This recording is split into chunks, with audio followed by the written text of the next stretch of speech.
Some stories are not lost. They're simply waiting to be found, buried beneath layers of history and belief. The Testament of Solomon is one such tale, a chronicle of a king who spoke to angels and demons, wielding divine wisdom and power. This ancient manuscript reveals a Solomon who was more than a wise ruler.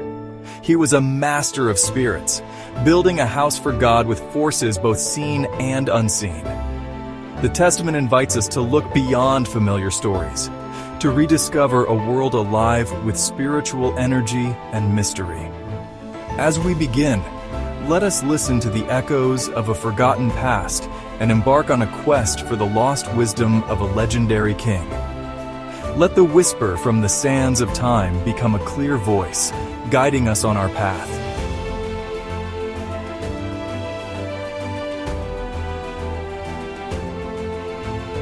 The Bible as we know it was shaped over centuries, with councils deciding which stories belonged and which did not. The Testament of Solomon, once read and revered, was gradually set aside as the canon solidified. Its tales of magic rings, demons, and angelic conversations felt too mystical, too dangerous for the mainstream. Fears of heresy and the desire for a unified message pushed it into obscurity, preserved only by a few seekers of hidden truths. What did we lose? A unique glimpse into the spiritual world and the mysteries surrounding one of history's wisest figures. Now, after centuries in the shadows, the Testament returns to the light. Its secrets are ready to be explored once more.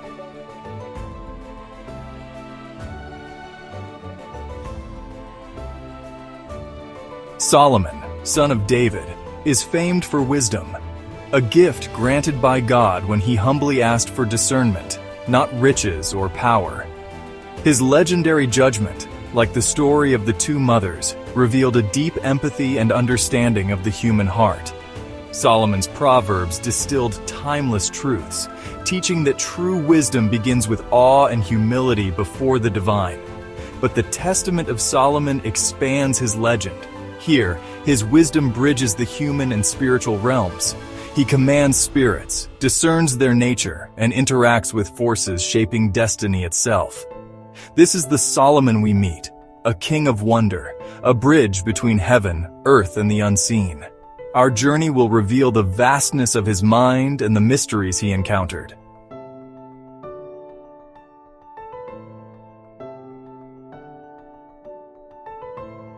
Exploring the Testament of Solomon is more than study. It's a pilgrimage into ancient mystery. We'll walk with Solomon as he builds the temple, confronts spirits, and shares wisdom that still resonates. His Proverbs will guide us, not just as moral lessons, but as meditative tools for deeper understanding.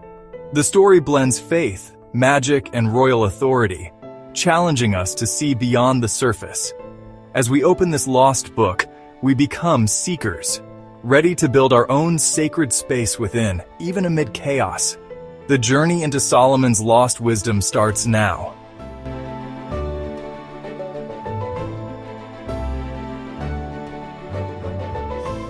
With Israel at peace, young Solomon inherited a heavy crown and the daunting task of uniting tribes and building God's temple. Realizing the enormity of his duty, he sought wisdom from God, not wealth or power. In a dream at Gibeon, God offered him anything. Solomon humbly asked for a discerning heart to govern justly. This choice for wisdom over riches became the foundation of his reign and the Testament's extraordinary events. Solomon's gift was more than intellect. It was spiritual sensitivity, the ability to perceive deeper truths, and the influence of spirits. As he prepared to build the temple, he discovered obstacles both physical and metaphysical. His reign would become a battleground between heaven and hell. The true test of his wisdom was about to begin.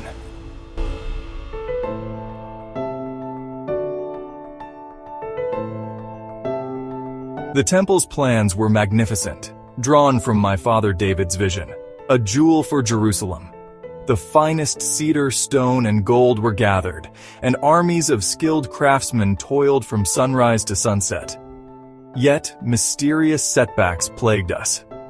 A heavy presence drained the workers, especially a gifted boy. I realized this was a spiritual crisis, one that would test my wisdom and demand a new kind of authority.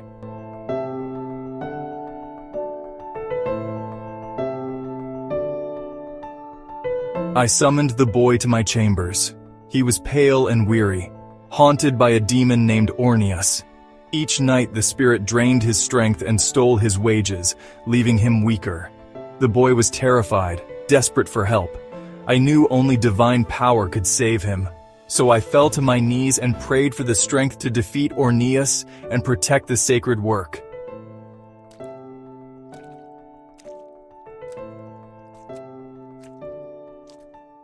Solomon's prayer was answered.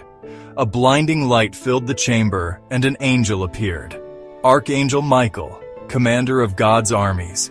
In his hand was a ring engraved with a 5-pointed star, the pentalpha. With it, Solomon could command spirits and build Jerusalem. The time for action had come.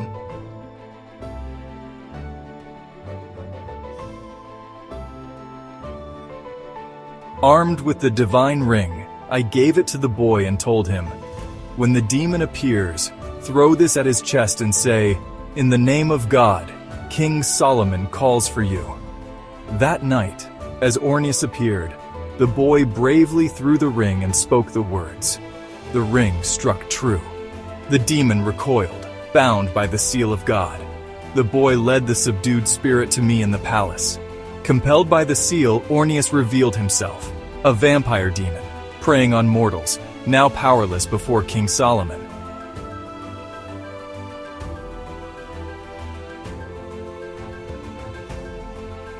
I did not destroy Orneus, the demon I captured.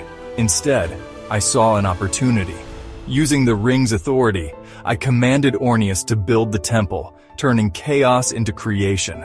This was true wisdom, transforming evil into good, order from chaos. The temple rose, built not just by men but by the very forces that once opposed it.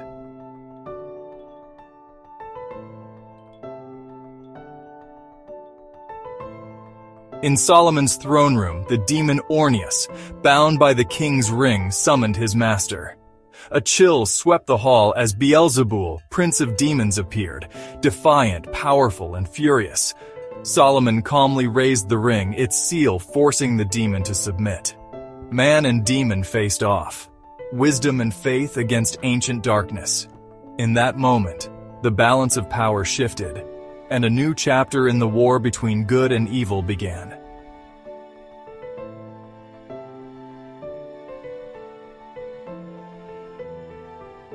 Solomon questioned Beelzebul, not to punish, but to understand.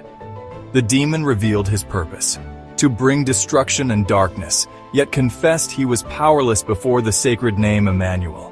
Solomon's wisdom turned evil to good. He bound the demon, forcing him to labor for the temple, proving that knowledge and faith can subdue even the greatest darkness.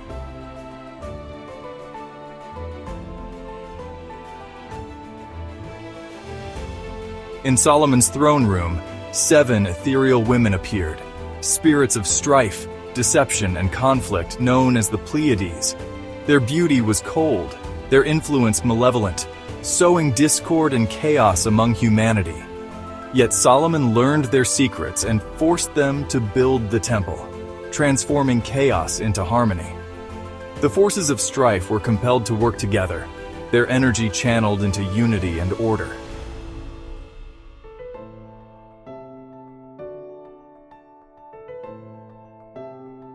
In the Testament of Solomon, spirits and demons are brought before the wise king, each revealing its name, purpose, and weakness. Their powers are countered by angels, and their evil is transformed into service for the temple. Through knowledge and wisdom, chaos is turned to order. We too can face our own demons, and with understanding, transform them for good.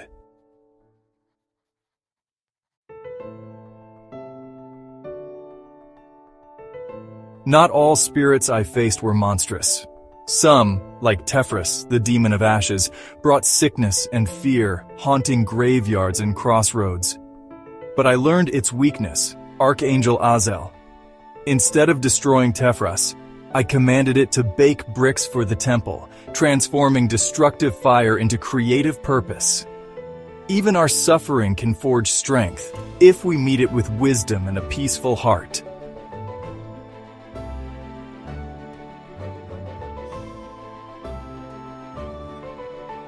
Day by day, the temple rose higher and higher, its white stones gleaming in the sunlight.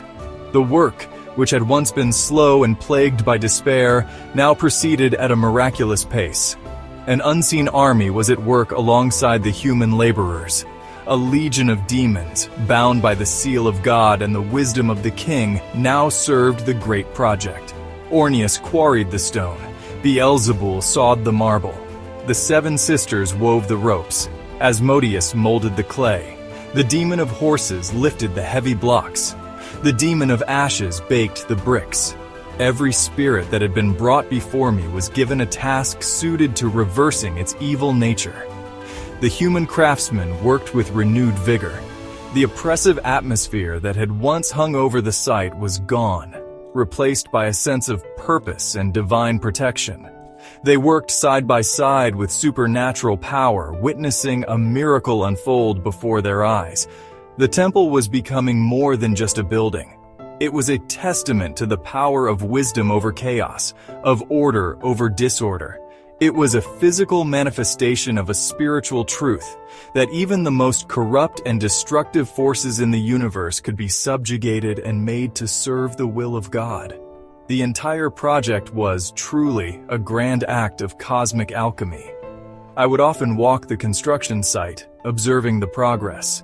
I saw the forces of darkness, which had sought to torment my people and halt my work, now laboring to create a place of worship and peace. It was a sight that filled me with a deep sense of awe and responsibility. I had been given a truly awesome power, but I used it not for my own glory, but for the glory of God. I was the wise master builder, orchestrating a symphony of creation from the most unlikely of instruments.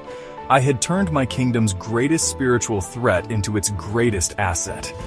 This part of the story, this grand enlistment of a demonic legion, is the heart of the Testament of Solomon. It challenges us to think differently about power and about evil. It asks us to look for the potential for transformation in every challenge we face.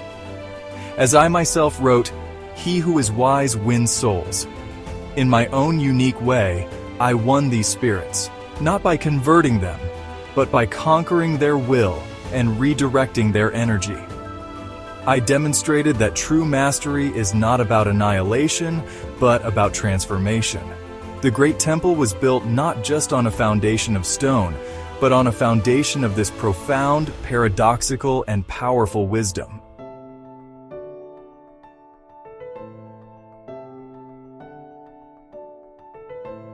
With the temple rising, my power was at its peak.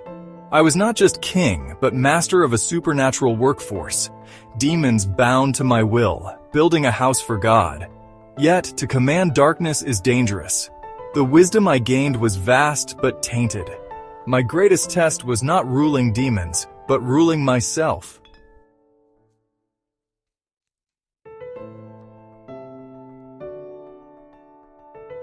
The Proverbs I wrote often warn against the dangers of pride.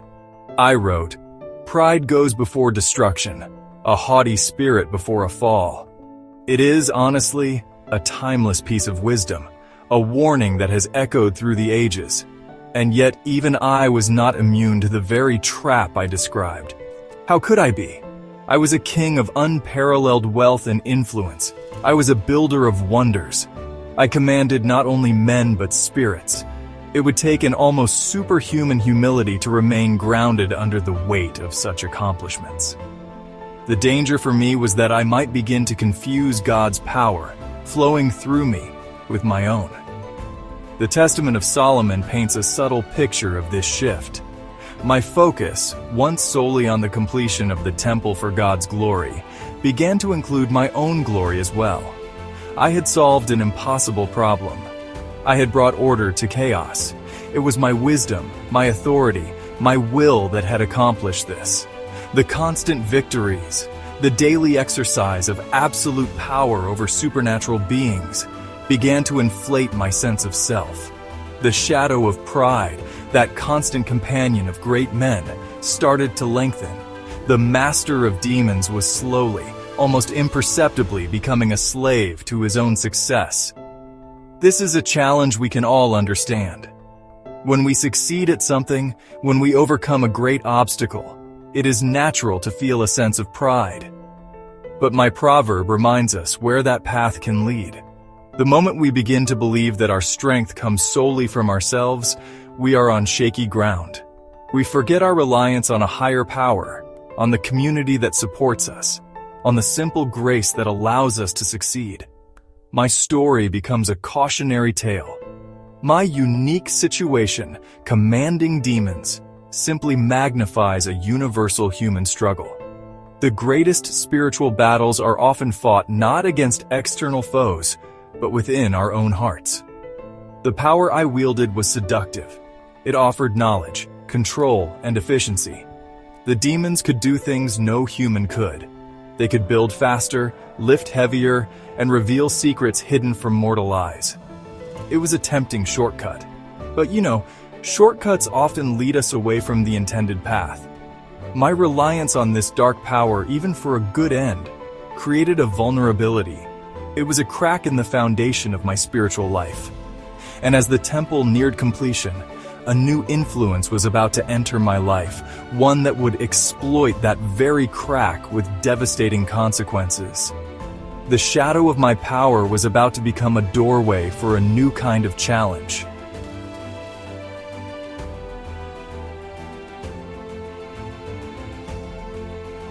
From the south, from Sheba, came a queen, curious, powerful, and wise.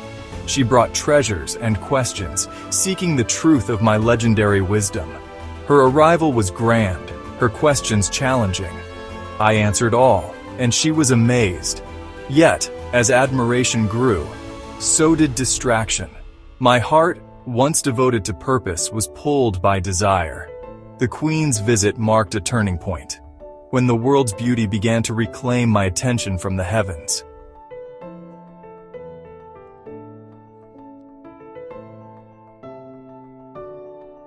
The Testament of Solomon tells how the Queen of Sheba challenged Solomon's devotion. She demanded he worship her gods. At first he refused, but love clouded his judgment. In a moment of weakness, Solomon made a small gesture to another god, crushing locusts for Moloch. The divine power left him. The seeds of idolatry had taken root, and the wisest king made his greatest mistake.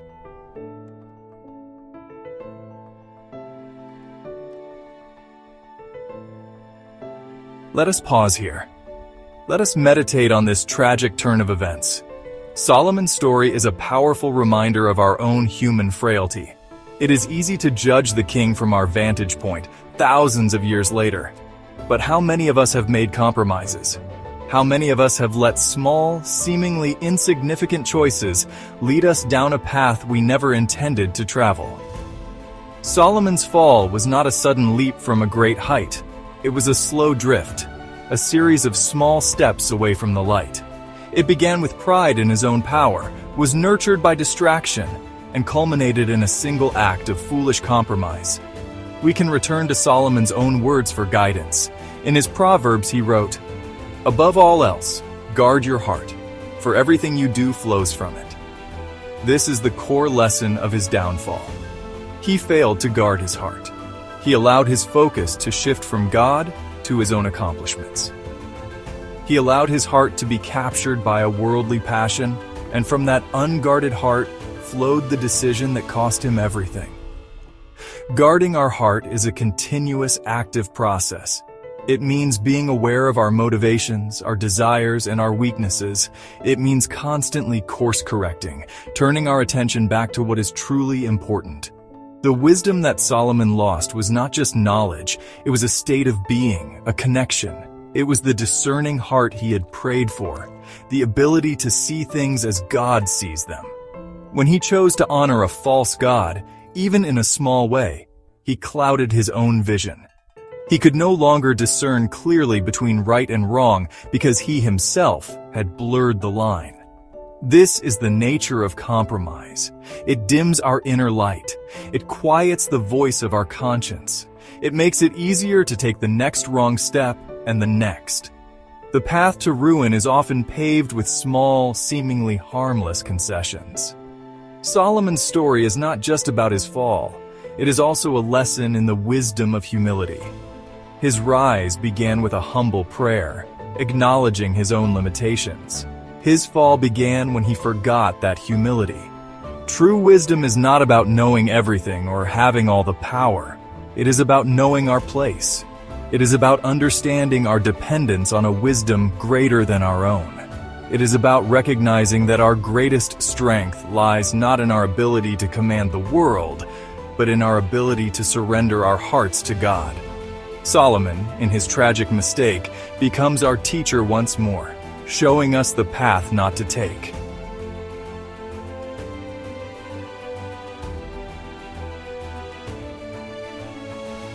After Solomon's act of idolatry, everything changed.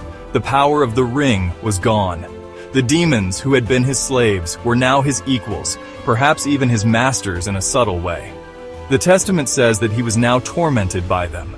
He had lost his divine protection. He was left alone with his earthly intelligence and the dark knowledge he had acquired. The construction of the temple was completed, but it felt hollow. It was a magnificent shell, a body from which the soul had departed. He had built a house for God, but he had evicted God from the house of his own heart. His kingdom, like his own soul, was now a house divided against itself. The end of Solomon's reign, as described in the Bible, reflects this inner turmoil. The peace and unity he had worked so hard to build began to crumble. His many foreign wives, whom he had married to form political alliances, turned his heart after their own gods. He built high places for Chemosh, the god of Moab, and for Moloch, the god of the Ammonites, right on a hill east of Jerusalem.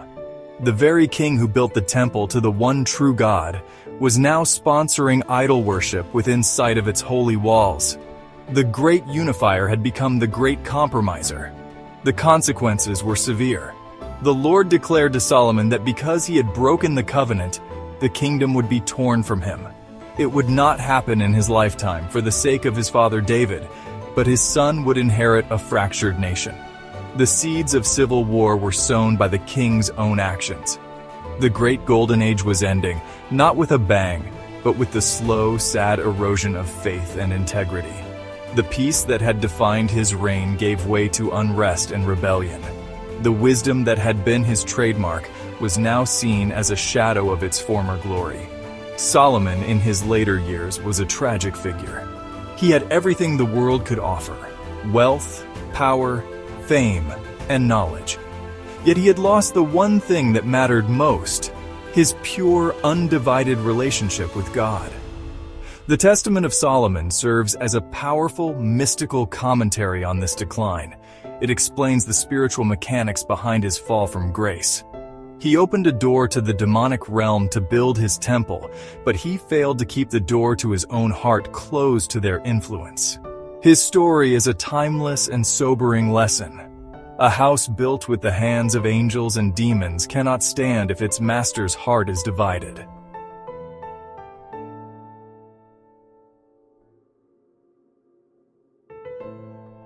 The closing of the biblical canon was a gradual process. Councils of scholars debated which texts belonged, seeking a collection that was consistent and spiritually safe. The Testament of Solomon, though known and read, didn't fit the criteria of apostolic origin or orthodoxy. It wasn't condemned, but quietly set aside as apocryphal, left in the margins of history, its story waiting in the shadows, outside the official canon.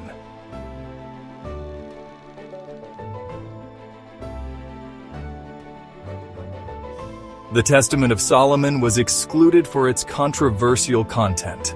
A manual of demonology, where Solomon commands demons with a magic ring from an angel.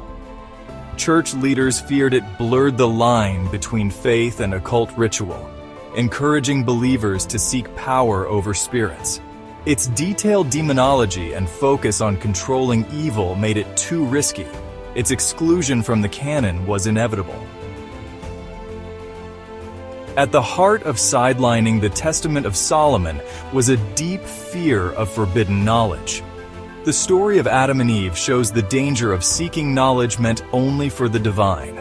The Testament crossed that line, exploring the demonic realm and secret names. Solomon's name became linked with magic and the occult. Removing the Testament was seen as protecting faith from dangerous knowledge.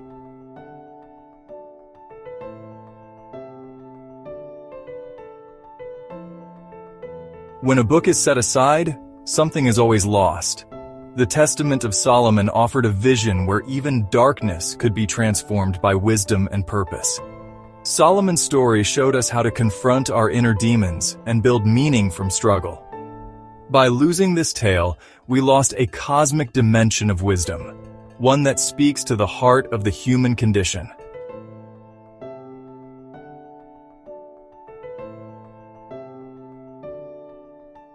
For centuries, the Testament of Solomon was hidden in ancient manuscripts, known only to scholars and collectors.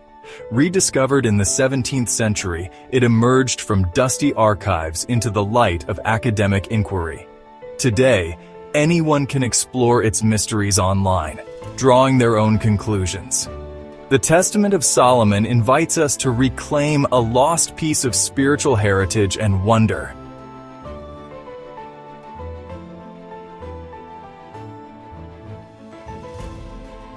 Our journey ends where it began, in the echo of a king's story. We have walked through history's corridors, found a lost book, and witnessed Solomon's rise and fall. The Testament of Solomon leaves us with wonder, not answers. It challenges us to seek wisdom, confront darkness, and build integrity within. The echo of the king is a timeless lesson. True strength is found in guarding our soul.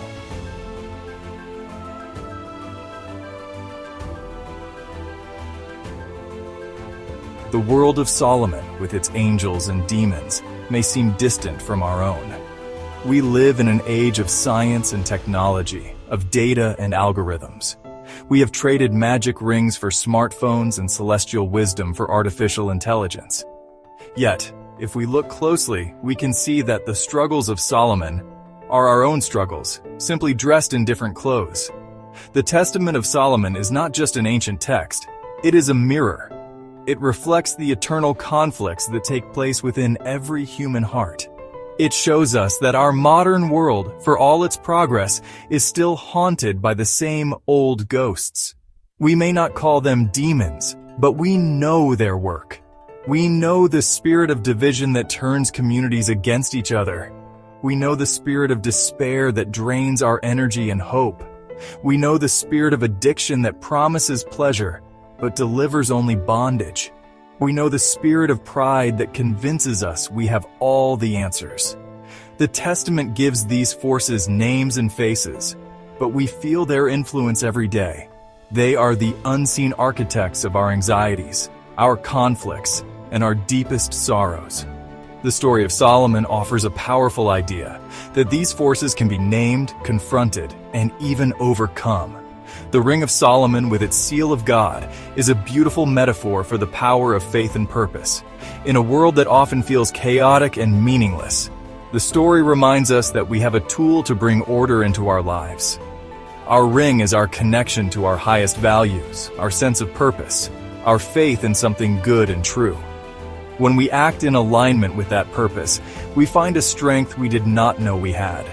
We can command the demons of procrastination, fear, and self-doubt. We can force them to serve our highest goals, transforming their destructive energy into a creative force for building a better life. The story also serves as a vital modern-day warning about technology and knowledge. Like Solomon, we have acquired immense power. We have unlocked the secrets of the atom and the mysteries of the genome. We have built a global network that connects all of humanity. But the Testament asks a crucial question. Do we have the wisdom to manage this power? Are we, like Solomon, becoming so infatuated with our own creations that we are losing touch with our humanity? The story is a mirror that forces us to look at our modern soul and ask if we are guarding our hearts, or if we are slowly trading our wisdom for a handful of locusts.